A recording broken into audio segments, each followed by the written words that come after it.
అండి అందరికీ one more important mini vlog అనమాట. బ్రెస్ట్ ఫీడింగ్ మామ్స్కి బ్రెస్ట్ మిల్క్ ఇంక్రీజ్ అవుతుంది. అలాగే ఆఫ్టర్ డెలివరీ వెయిట్ లాస్కి చూసే వాళ్ళకి కూడా ఈ సూప్ అనేది సూపర్గా పనిచేస్తుందండి. అండ్ ఇది ఇప్పుడు చలికాలం కాబట్టి వేడిగా ఈ సూప్ అయితే ట్రై చేయండి. చాలా బెనిఫిట్స్ అయితే ఉన్నాయన్నమాట. 2 టీ స్పూన్లు రాగి పౌడర్ తీసుకొని ఏం బబుల్స్ లేకుండా మిక్స్ చేసుకోవాలి. ఆ తర్వాత బాయిలింగ్ హాట్ వాటర్లో ఈ రాగి పిండి వేసేసి బాగా మిక్స్ చేసేసుకొని మీకు టేస్ట్కి తగ్గట్టు సాల్ట్ అయితే వేసుకోండి. అండ్ వెజ్జెస్ మీకు ఏం కావాలంటే అన్ని వెజ్జెస్ వేసుకోవచ్చు. నేను వచ్చేసి beans, carrot and sweet corn వేస్తున్నానండి. మీకు కావాలంటే ఇంకొన్ని వెజ్జెస్ కూడా యాడ్ చేసుకోవచ్చు. మంచిగా బాయిల్ అవ్వాలన్నమాట.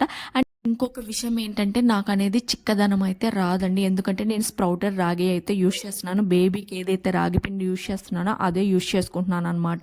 సో దానివల్ల ఏంటంటే చిక్కదనం అనేది రాదు. నార్మల్ రాగి పిండి అయితే కొంచెం చిక్కదనం వస్తుంది.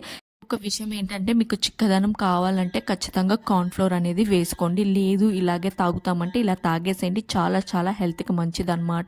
అండ్ కొంచెం పెప్పర్ పౌడర్ వేసుకొని ఒక 2 మినిట్స్ బాయిల్ చేయనిచ్చి ఇంక తీసేసుకోవడమే. హాట్ సూప్‌గా తాగారంటే చాలా బెనిఫిట్స్ అయితే ఉన్నాయి. ఐ హోప్ ఇన్ఫర్మేషన్ యూస్‌ఫుల్‌గా ఉంది అనుకుంటున్నాను. వీడియో గాని నచ్చితే లైక్ చేసి ఫాలో అవ్వండి. Thanks for